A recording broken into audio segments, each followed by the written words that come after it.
TC che va subito davanti su Orchidea Press, Miami Bio, Ojibwa,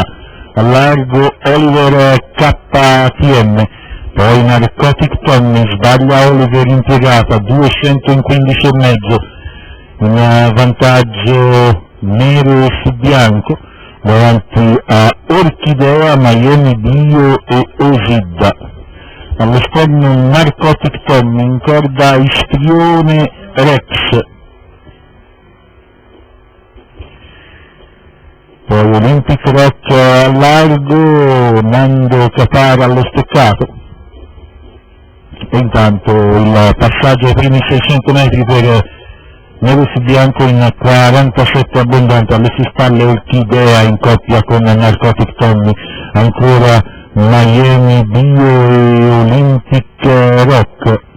quindi Ojibwa, Istrione, a largo viaggia Orleans AS, e via via, il resto del gruppo chiuso da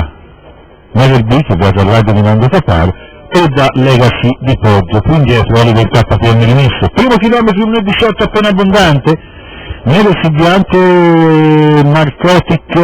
in coppia in avanti, poi Orchidea Press, il ritmo non è mancato, vediamo ora il passaggio agli 800 finali, la prima trazione del secondo chilometro in 15,3, nero su bianco, Narcotic al largo, di dentro Orchidea, poi Miami Olympic Rock, Ojibwa e Orleans AS. A centropista si lancia Never B, prosegue di Lena, intanto nero su bianco ATC, Narcotic Aridosso, poi in